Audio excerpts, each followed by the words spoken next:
여러분, 지금 이 시장을 그냥 코인 반등장 정도로 보고 있다면 가장 큰 그림을 놓치고 있을 수 있습니다. 왜냐하면 지금 벌어지는 건 단순한 가격 반등이 아니라 돈의 질서 자체가 흔들리는 신호일 수 있기 때문입니다. 달러 패권 이야기가 다시 나오고 있고, 미국은 중앙은행 디지털 화폐를 막는 방향으로 움직이고 있고, 전통은행권은 스테이블 코인을 견제하고 있고, 그 사이에서 비트코인, 이더리움, 그리고 XRP 같은 디지털 자산은 조용히 다시 시장 중심으로 밀려 올라올 준비를 하고 있습니다. 이건 그냥 코인이 오를까? 그 수준의 문제가 아닙니다. 이건 앞으로 돈이 어디로 흐를 것인가? 그 질문에 가까운 이야기입니다. 항상 진짜 큰 상승은 차트 하나로만 시작되지 않습니다. 뒤에서 정책이 흔들리고 재료가 충돌하고 기존 질서가 버티지 못하기 시작할 때, 그때 자금은 새로운 통로를 찾습니다. 그리고 지금 그 새로운 통로로 디지털 자산이 다시 부각되고 있는 겁니다. 특히 XRP는 이 변화 속에서 그냥 알트코인 하나가 아니라 글로벌 결제와 유동성 흐름을 연결할 수 있는 자산으로 다시 해석될 수 있다는 점에서 더 중요해질 수 있습니다.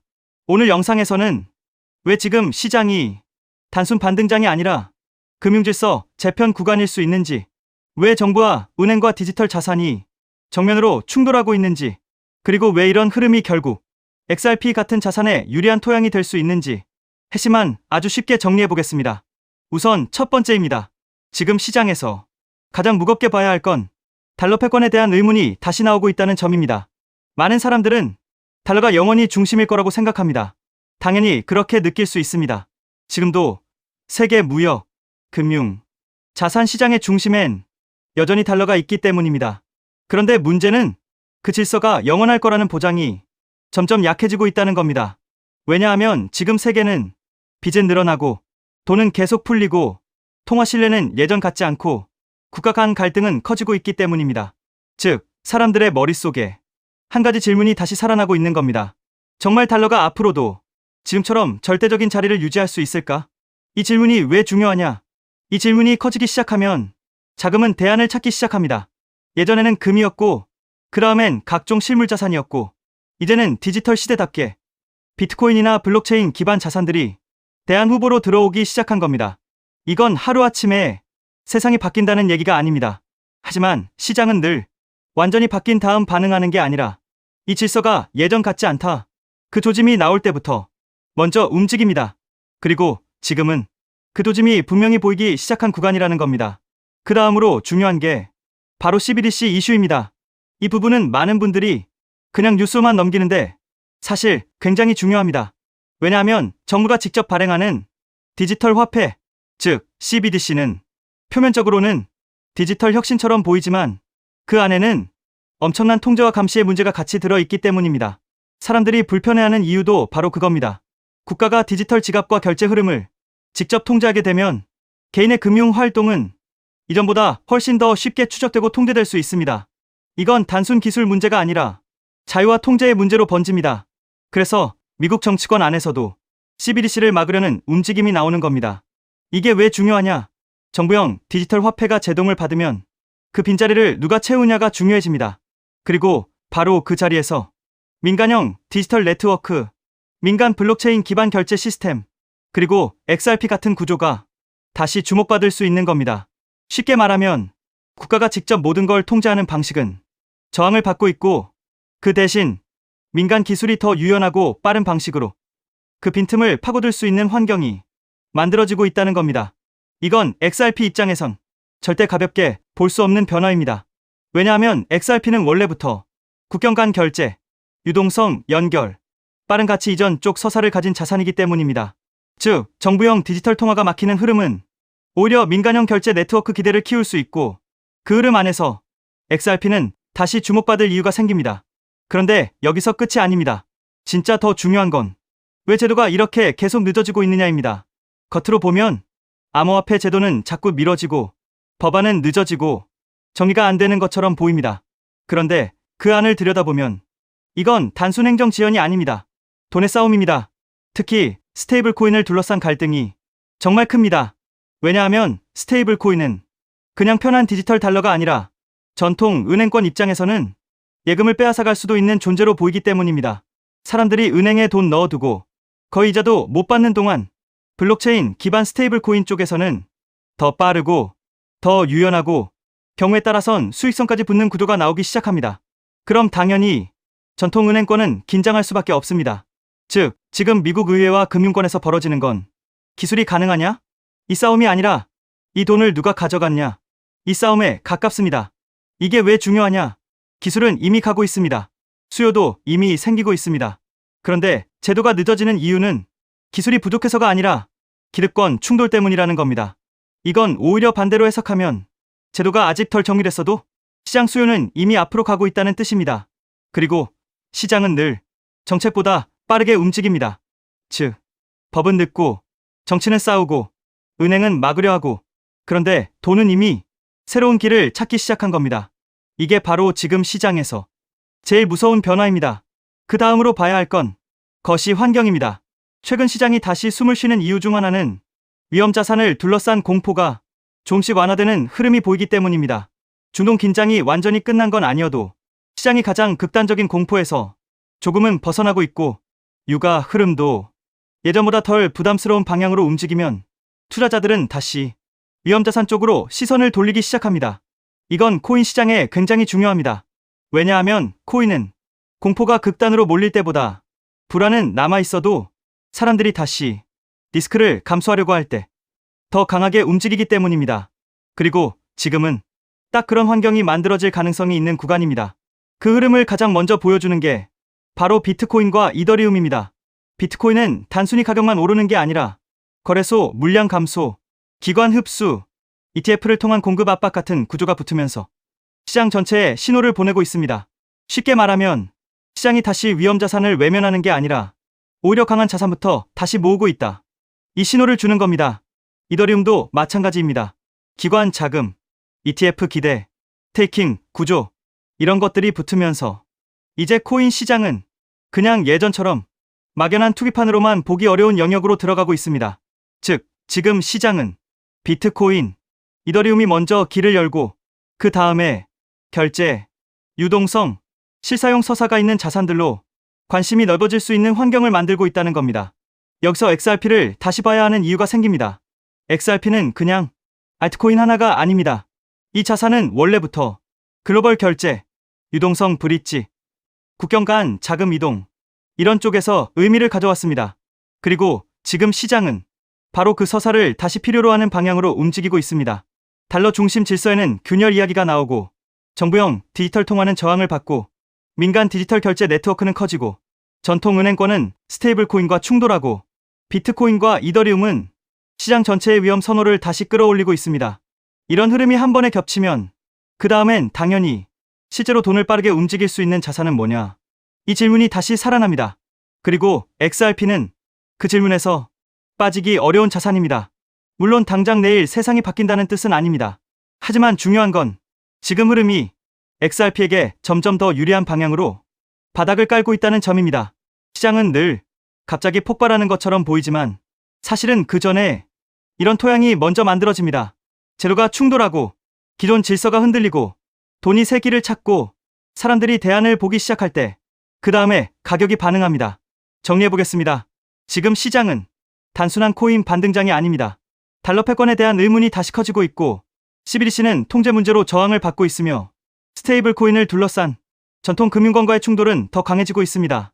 그 와중에 비트코인과 이더리움은 시장 전체의 위험 선호를 다시 끌어올리고 있고, 자금은 조금씩 블록체인 기반 자산과 결제 구조 쪽으로 다시 방향을 잡고 있습니다. 그리고 이런 변화 속에서 XRP는 그냥 따라가는 코인이 아니라 오히려 이 흐름의 핵심 수혜 후보 중 하나로 다시 볼 수 있는 자산입니다. 왜냐하면 지금 세상이 필요로 하는 건 느리고 비싼 기존 시스템이 아니라 더 빠르고 더 유연하고 더 효율적인 가치 이동 구조이기 때문입니다. 그리고 만약 시장이 정말 그 방향으로 움직이기 시작한다면 XRP는 단순 반등이 아니라 훨씬 더 큰 재평가의 출발점 위에 서 있을 수도 있습니다. 지금은 아직 많은 사람들이 이걸 그냥 뉴스 몇 개로 볼 수 있습니다. 하지만 지나고 나서 보면 늘 똑같습니다.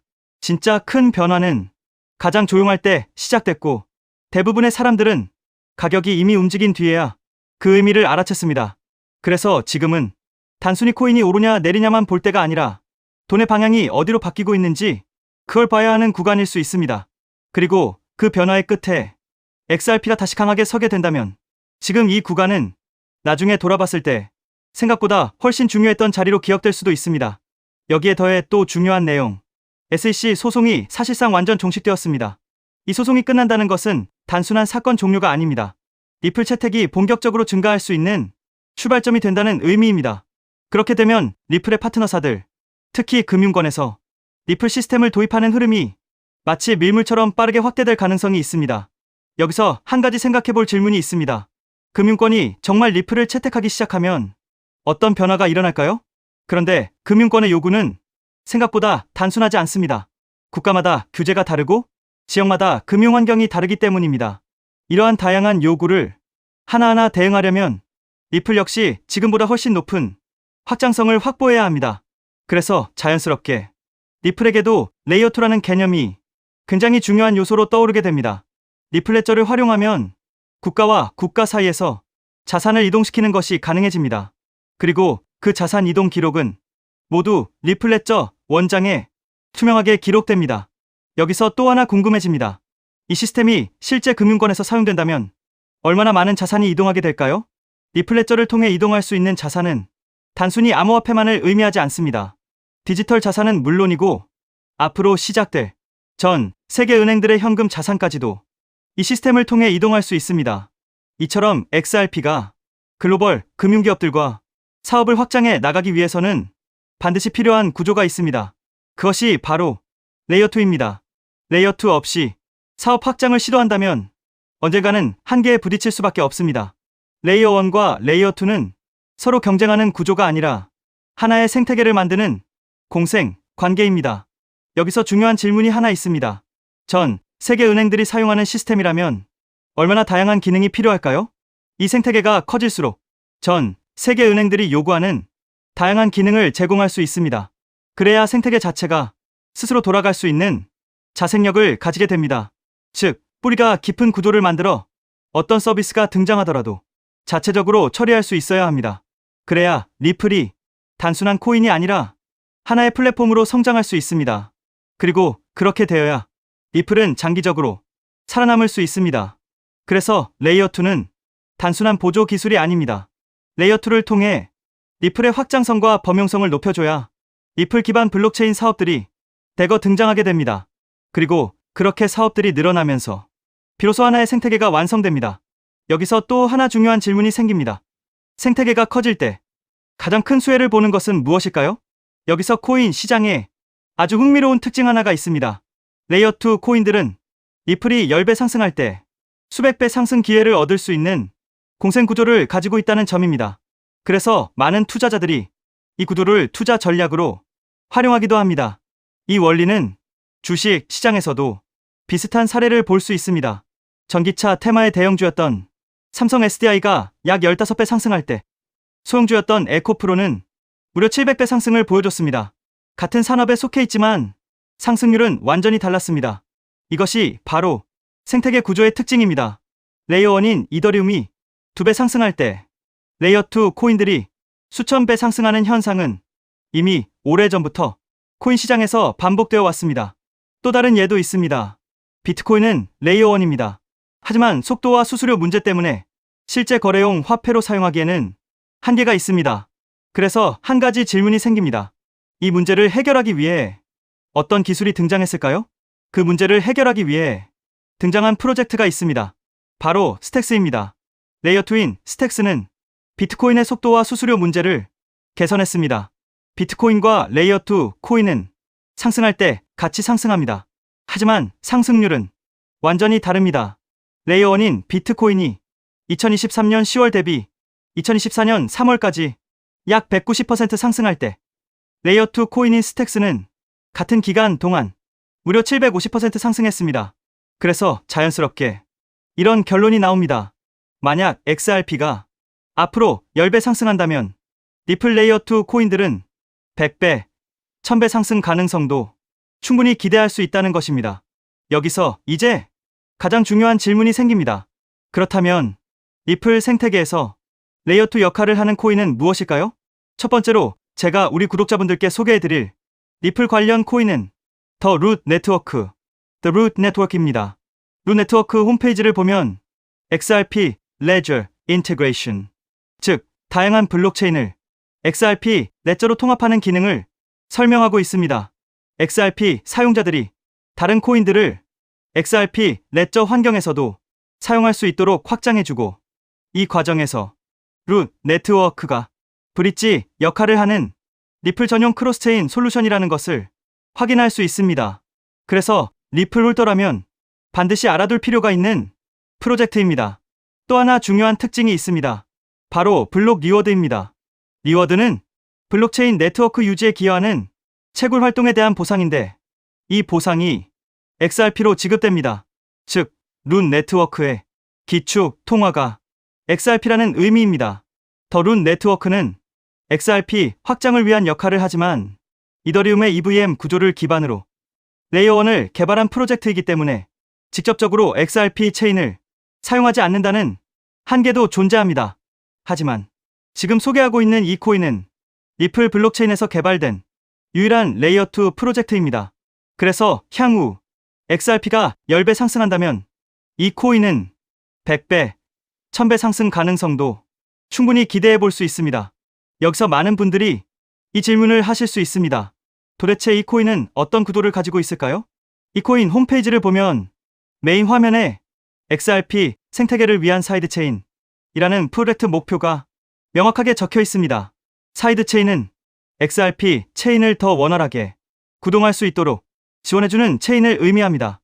그래서 XRP 생태계가 커질수록 이 코인의 사용처도 폭발적으로 늘어날 수 있습니다. 또한 이 코인의 이용자가 늘어날수록 XRP 역시 더 안정적인 환경에서 서비스를 제공할 수 있습니다. 그래서 이 두 코인은 공생 관계라고 볼 수 있습니다. 이 코인의 백서를 보면 XRP 레저의 포크라고 설명되어 있습니다. 하드포크와 비슷한 개념인데 XRP의 장점은 유지하면서 레이어 2의 핵심 가치인 확장성을 개선하기 위해 추가적인 코드 개발 가능성을 열어둔 구조입니다. 그래서 이 프로젝트는 레이어 2 스마트 컨트랙트를 담당한다고 설명하고 있습니다. 향후 리플 생태계에서는 결제는 레이어 1, 즉 리플 레저에서 처리되고 어플리케이션과 서비스 영역은 레이어 2인 이 프로젝트를 통해 처리될 가능성이 있습니다. 사실 이 부분 때문에 리플 기술 커뮤니티에서는 하나의 우려가 나오고 있습니다. 앞으로 이 코인으로 수요가 너무 많이 몰릴 수 있다는 것입니다. 레이어 2는 블록체인이라는 뿌리 위에서 꽃과 열매 역할을 하는 블록체인 애플리케이션들을 연결하는 역할을 합니다. 그런데 이 중요한 연결 구조가 거의 코인 하나에 집중되어 있습니다. 그래서 기술자 커뮤니티에서는 이 코인이 혹시 XRP보다 더 커질 수도 있는 것 아니냐는 우려까지 나오고 있습니다. 이에 대해 리플 CTO인 슈와르츠는 이렇게 이야기합니다. 새로운 체인이 등장한다고 해서 기존 체인의 가치가 떨어질 것이라고 걱정하는 것은 지금 걱정할 문제가 아니라는 것입니다.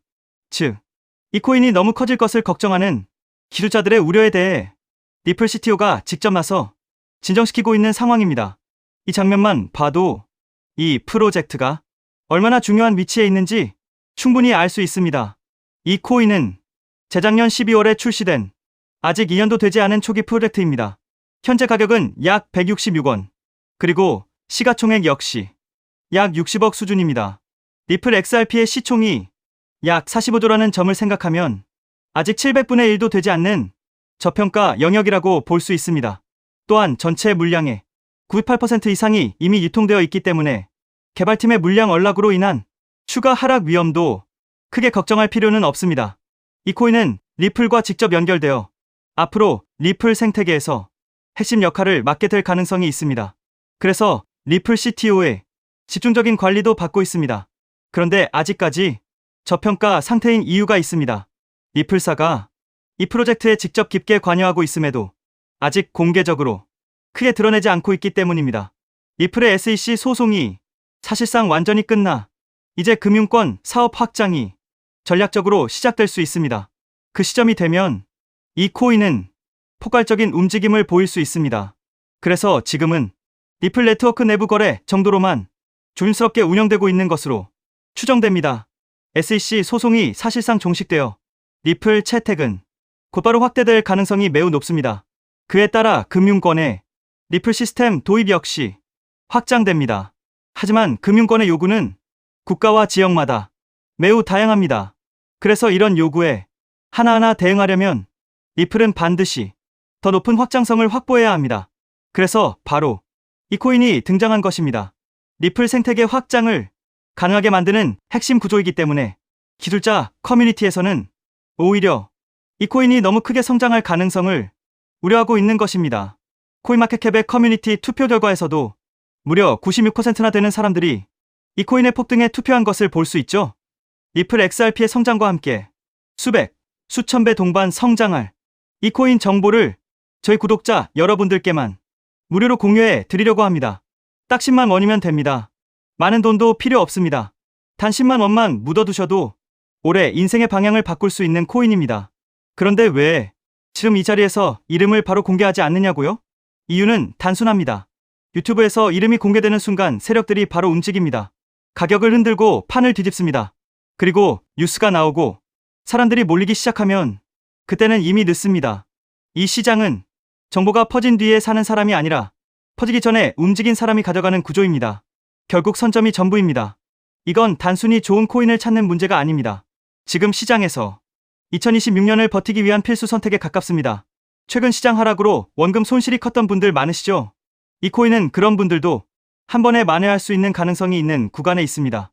그래서 저는 아무에게나 공개하지 않습니다. 저를 믿고 설문에 참여해주시는 구독자분들께만 이익은 코인의 이름, 진입 구간, 그리고 목표 가격까지 모두 공유드리겠습니다. 당연히 저는 10원도 요구하지 않고 무료로 우리 구독자분들께만 공유해 드릴 겁니다. 왜? 돈도 안 받고 이런 정보를 알려주냐고 하시면 제 유튜브 채널 좀 키워보고 싶어서가 다여서 구독과 좋아요 한 번씩만 부탁드리겠습니다. 방법은 간단합니다. 제가 아래 설명란에 구글 폼 링크 하나를 달아놓겠습니다. 이 링크는 여기 설명 보기를 클릭하시면 볼 수가 있는데요. 이 구글 폼 링크를 눌러보시면 이러한 창이 뜰 겁니다. 그러면 여기 구독자께만 드려요에 체크를 해주신 다음 리플 레이어2 코인 정보를 공유받으실 연락처를 자세히 적어주신 다음에 여기에 있는 제출을 눌러주시면 저에게 이 구글 폼이 날아오게 됩니다. 그러면 제가 이 구글 폼을 확인하자마자 적어주신 연락처로 연락드려서 제가 구독자인지 확인만 간단히 빠르게 한 다음 아까 말씀드린 리플 레이어2 코인 정보를 바로 공유해 드리도록 하겠습니다. 이 코인이 아마 2026년의 졸업 코인으로 이름을 올리게 될 수도 있을 겁니다. 최근 원금 손실이 컸던 분들도 한 번에 만회하고도 남을 수 있으니 최대한 서둘러 준비하셔서 제대로 된 수익을 만들어 보셨으면 합니다. 우리 구독자 여러분 힘내시고 긴 영상 끝까지 시청해 주셔서 감사드리며 마지막으로 구독과 좋아요 한 번씩 부탁드리면서 마무리하겠습니다. 끝까지 시청해 주셔서 감사합니다.